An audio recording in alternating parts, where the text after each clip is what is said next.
organization, I am extremely proud and honored to announce that the ministry and I have successfully hosted its very first ever interministerial conference on September 17th to 19th, 2025. This event brought together ministers, secretary generals, policy advisors, and cabinet staff from nearly all ministries to strengthen the cooperation across government. The conference focused on breaking down operational silos, improving coordination, and ensuring more efficient and people-centered service delivery. Day one highlighted key themes such as poverty alleviation, health in all policies, and a way forward for labor, which will translate into a consolidated document outlining specific areas of collaboration through 2026. The following 2 days focus on VSI's internal strategic planning, addressing general health insurance legislation, mental health development, preparation for the upcoming aging conference, and the ministry's multi-annual strategic plan. Once again, I would like to thank all participants for their contributions.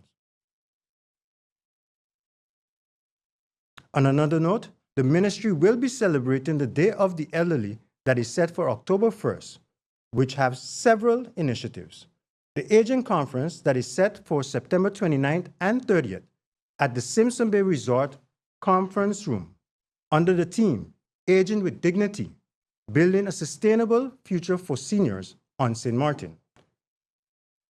This two-day event will bring together experts, stakeholders, and seniors to address the needs and opportunity of our aging population. Highlights include presentations of a baseline study conducted by PAHO, which will guide the development of St. Martin's first aging framework and roadmap. The conference will also honor seniors who have made lasting contribution to our society. The ministry will also host Elderly Celebration Dinner on October 1st. The celebration will pay tribute to the invaluable and lifelong contribution of our elderly to the growing and development of St. Martin. All tickets for the International Day of Older Persons Elderly Celebration Dinner have now been allocated, confirming that this special event in honor of St. Martin's senior citizens is set to be a resounding success. I encourage the population to join in the spirit of the day by celebrating the elderlies among us in meaningful and tangible ways, whether it's through acts of kindness, personal visits, or thoughtful gestures that show appreciation and respect. On another note, today I am also pleased to share an important development in our ministry's ongoing commitment to supporting our seniors. The Ministry of VSI has strengthened its partnership with Freegan Foods, expanding the reach of our pilot feeding program from 100 senior citizen households to 150 persons. I would like to thank Freegan Food Foundation for their collaboration with this project. Recognizing the importance of food security, I have secured 1 million guilders in the 2026 budget to extend and sustain feeding programs for different vulnerable groups within our societies, not only our seniors. This fund reflects our government's dedication to ensuring that no seniors, no family, no vulnerable person is left without the support they need while focusing on a structural solution. At this time, I would also like to extend an open invitation to all NGOs and organizations with similar feeding initiatives to reach out to the ministry. Together, we can consolidate our efforts and build a stronger, more coordinated network of support that maximizes impact and ensures resources are used efficiently. On another note, I know that most persons have seen the press release from CFT. I would like to inform the listening public that I held a serious but fruitful discussion with representatives of CFT last week Friday. During this meeting, CFT reiterated their concerns regarding the SZV funds and the general health care funding structure on St. Martin. During that meeting, I expressed to CFT that I share similar concerns. For too long, there has been this political notion that the approval of the draft general health insurance legislation is the solution to saving the SZV funds and improving quality of healthcare on St. Martin. During the meeting with CFT, we agreed that this is but one of many initiatives that has to be implemented simultaneously to ensure a more sustainably funded and healthier St. Martin. Other potential efforts should include, for example, a structural repayment plan based, among others, the finalization of the health tax. Ensuring employers register all their employees and not only those legally registered on St. Martin. Cost containment measures, limiting the numbers of referrals abroad, preventative healthcare policies to get our society moving and healthier, but also matters such as ensuring SZV board consists of 5 or more members in accordance with legislations and not continue to function with 2 or 3 board members, as has been the case for many years. On that note, I would like to inform the public that yesterday the COM has confirmed the appointment of 3 additional board members while the process to fill the other 2 positions are currently ongoing. Additionally, we have to also make a very critical assessment as to how SZV has been operating in the past and will be operating moving forward. One example is that recently, for the first time since 2017, when former Minister Emily was in this seat, that the budget for SZV has been signed officially approved by government. 2 weeks ago, I approved their amended 2025 budget and their 2026 budget. With this amendment, I specifically requested SZV to explore the organizational cost-cutting measures and submit a proposal no later than April 1st, 2026. It must be reiterated that a number of initiatives must take place simultaneously for us to be able to keep the funds sustainable and ensure a healthier St. Martin. In the coming weeks, I will disclose other measures that have been discussed with CFT to improve the current state of affairs at SZV and our healthcare system.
Are you SZV insured? Do you have a valid medical insurance status? SZV is cardless. Request your My SZV account today and enter the virtual office of SZV.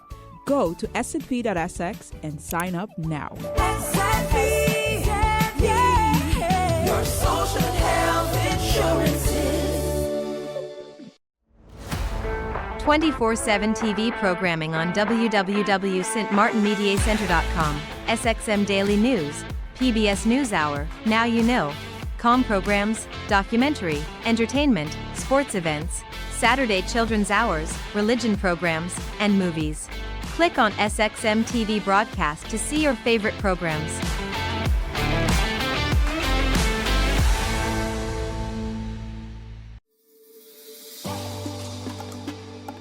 I am the director of the Meteorological Department, St. Martin, and my name is Joseph Isaac. The installation of a weather radar on St. Martin towards early warning systems, aviation forecasting, short-term forecasting, significant project, and will benefit the region. Hi, my name is Raitza Narain. In 2021, we updated our national building code to enhance the climate resilience against Category 4+ hurricanes, as well as earthquakes. Hi, my name is Ildiko Gilders. We are currently working to produce a national climate change adaptation report.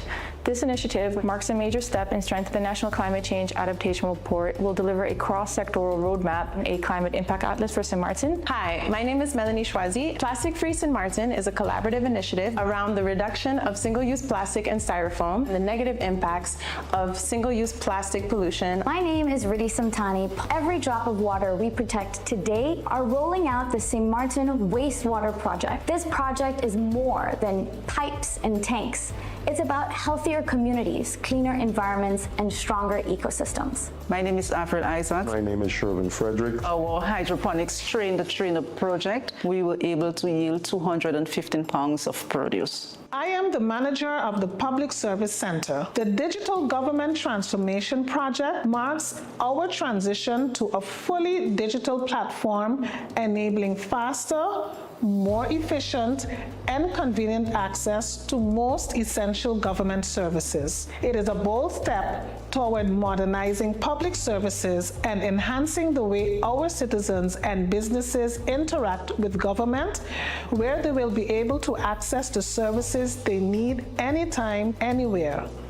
Welcome to ESXM, transforming government to serve you better.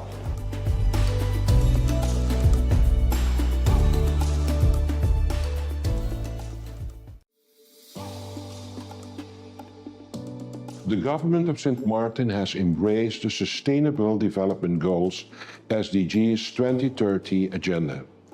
This is being done by integrating the SDGs into national development planning. In doing so, projects such as Plastic Free St. Martin remain at the top of the agenda, resulting in draft legislation for a plastic-free St. Martin. This project benefits all areas of society and signifies the plight for St. Martin against plastic.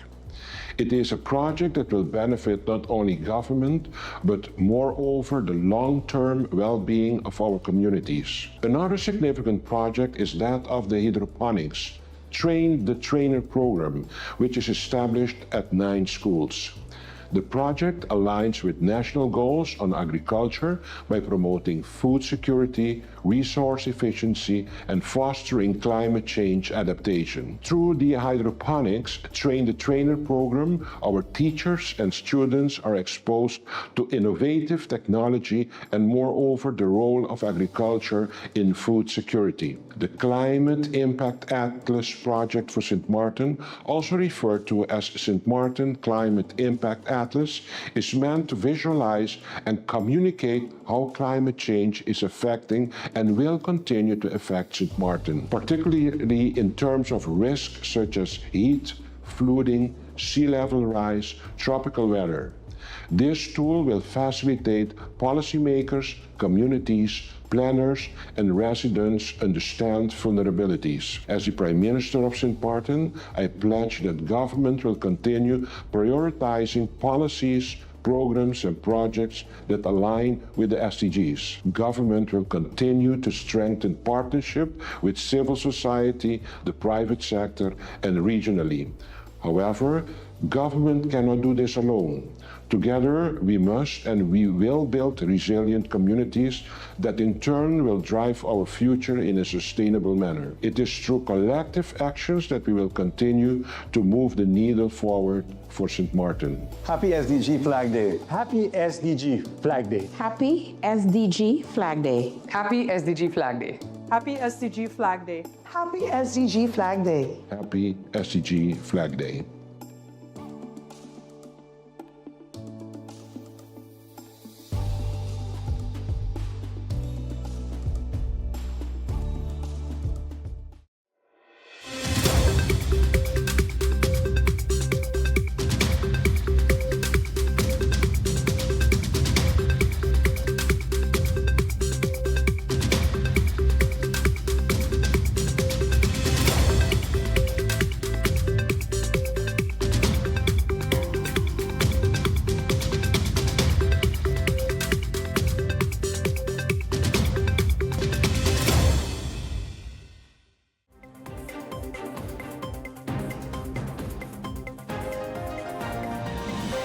Minister, I heard you. But I also know that there are lots of things that are happening that we are not addressing as we should. One of the things I'd like to ask you, how many persons are on the waiting list to enter the prison because of the capacity situation? Also, I'd like to know how fair it is, or what do you think about the fact that criminals that are committing heavy crimes, for example, what took place in Pelican. There was a case I remember of a kidnapping and where a guy wanted to kill a young lady on the beach. They were crimes committed by foreigners. They went to court and they were deported. These people are living their free lives in their country. But people that probably, for example, and I'm going to go off the bat, somebody probably accused of vote buying, get condemned for vote buying, they're waiting on a list, you know, while dangerous criminals committing crimes on St. Martin, but then they're let go, they're sent to their countries. What are we doing about this? The first question was how many sentences we have to execute. We haven't been able to get that data. The prosecutor typically keeps track of that in hundreds of years of sentences that we have to execute. So that information we've been trying to get from them when they look at kind of the amounts and so forth. When it comes to my feelings and my thoughts, I feel very strongly about them. I just spent a week in Holland telling everybody with ears what the problems are that we face here and how damaging they are to our society.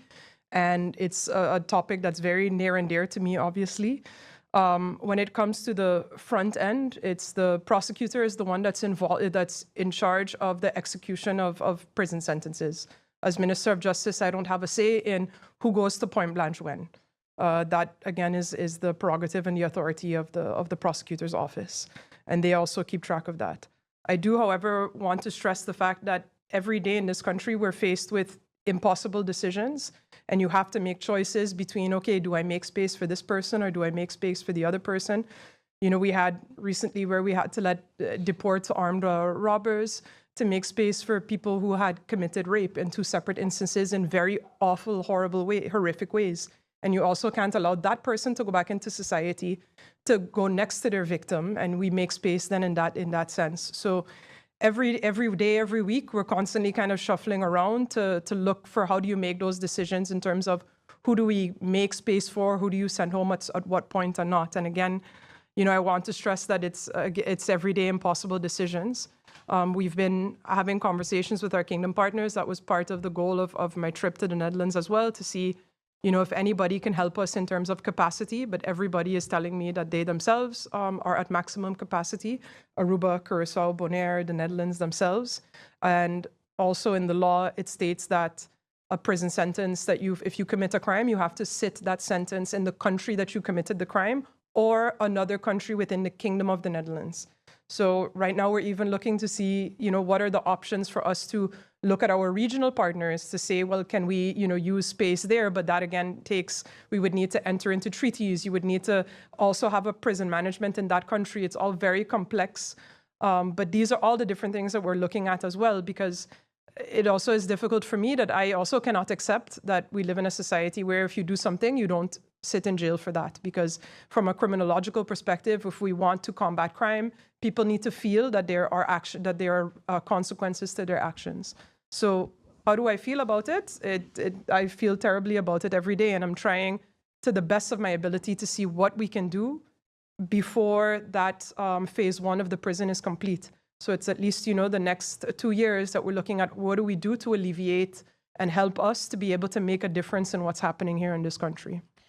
Minister, if I may, what about the early release program? There are people, and I'm not talking about, the first thing people think about when you speak of early release, we're talking about the 3 or 4 politicians that's sitting in Point Blanche. No, I'm talking about a general population, that you have people that probably 2 or 3 months left on their time. What about early release program for them so that you can make space for these armed robbers or heinous criminals?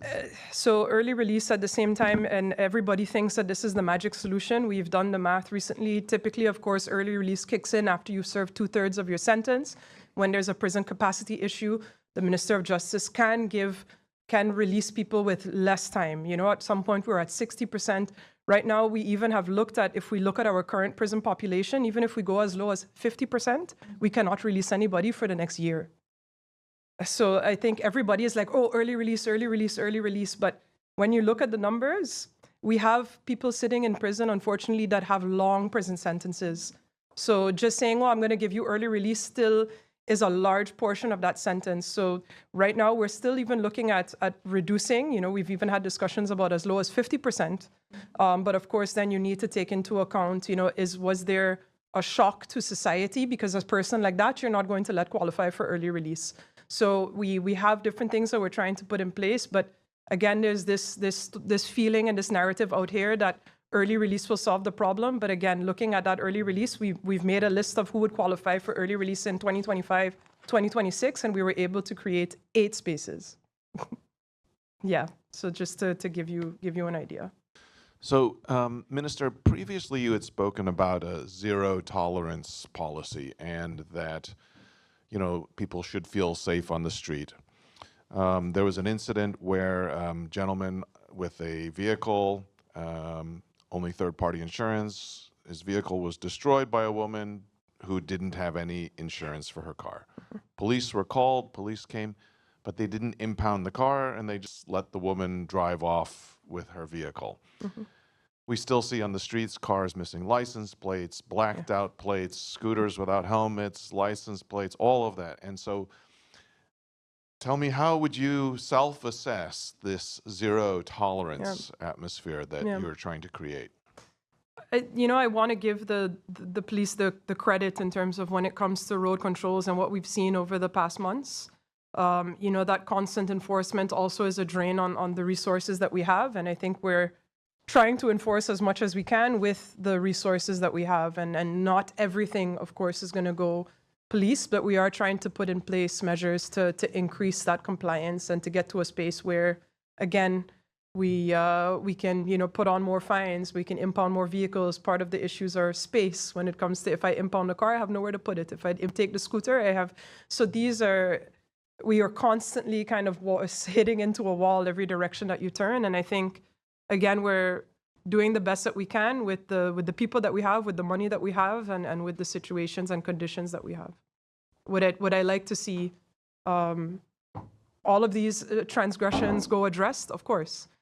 But, I don't know how realistic that is given the So for reality. clarity, your self-assessment then is that the zero tolerance is being hampered by lack of resources and therefore I wouldn't say not achievable. That necessarily, but I think maybe our zero tolerance has been, when it comes, and again, this is an operational question more on the police end, but I think the focus has been more on trying to get firearms off the street, trying to get drugs off the street, and I think that has been more where our focus has been when it comes to that more serious layer of what's happening.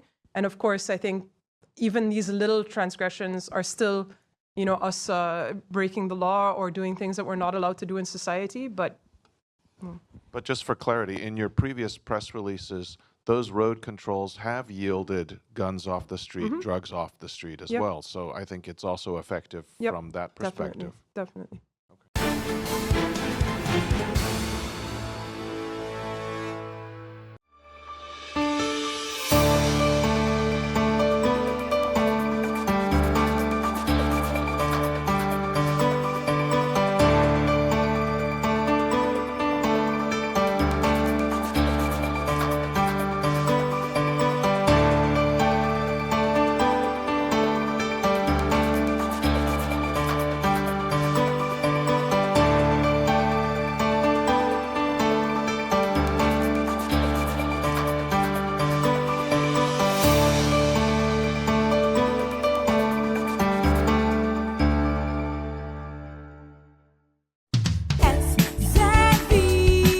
Your social and health insurance is Your social and health insurance. Are you SXV insured? Do you have a valid medical insurance status? SXV is cardless. Request your My SXV account today and enter the virtual office of SXV. Go to sxv.sx and sign up now. Your social and health insurances. 24/7 TV programming on www.stmartinmediacenter.com, SXM Daily News, PBS NewsHour, Now You Know, com programs, documentary, entertainment, sports events, Saturday children's hours, religion programs, and movies. Click on SXM TV broadcast to see your favorite programs.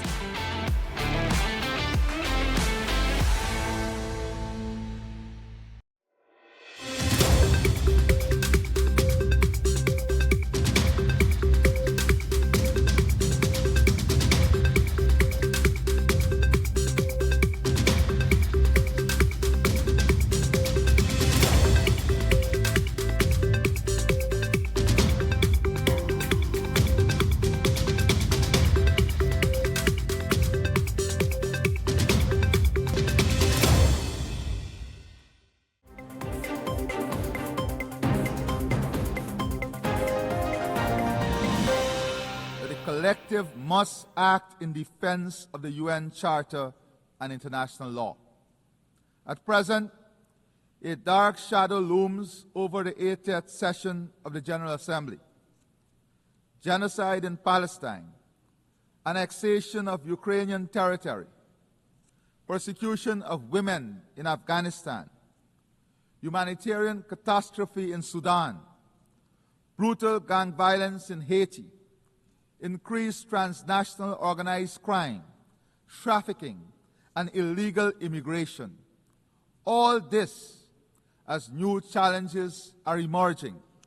Cybercrime, cyberterrorism, and the pandemic of misinformation and disinformation, alongside the abuse of social media. President, whilst we reiterate our condemnation of the attacks by Hamas on Israel on October 7, 2023, and again call for the immediate and unconditional release of all hostages, Israel's actions have long shattered any pretense of legitimate self-defense. What we are witnessing is not warfare, but mass extermination, a systematic slaughter and displacement of Palestinian men, women, and children. Those who escape the bombs and bullets are condemned to die slowly, starve of food, water, and hope. This is a war crime. The international community must not remain paralyzed while an entire people is annihilated. Impunity must never triumph over justice. We must take urgent action to halt the genocide, return the hostages, and accelerate our efforts towards the two-state solution. We urge Qatar, Egypt, and the United States to continue their efforts in this regard. Further, the situation in Ukraine remains of utmost concern. Guyana reiterates its call for an urgent end to the Russia-Ukraine war and reaffirms its support for Ukraine's sovereignty and territorial integrity. Equally, the international community must act decisively in Haiti, where gang violence, displacement, and shortages of food and medicine have pushed the nation into deepening despair. Restoring security is the foremost priority, requiring strict enforcement of the arms embargo and robust support for a UN-authorized mission. I emphasize that without urgent humanitarian funding and a Haitian-led and owned political process, stability will remain elusive. We must address the root causes of Haiti's continuing troubles, including its historical debt burdens, which stymies its development, prospects, and upliftment of its people. As President Macron acknowledged, making Haiti pay for its independence was unjust. This is a welcome step. President, turning to my own country, Guyana, a small and peaceful state, we have endured repeated threats and aggression from the Bolivarian Republic of Venezuela. The territorial controversy between our states is now before the International Court of Justice, which has twice reaffirmed its jurisdiction and which in 2023 issued provisional measures ordering Venezuela to refrain from altering the status quo. Yet, Venezuela persists with unilateral laws and threats of annexation, flagrantly violating international law, the UN Charter, and the very principles that sustain global order.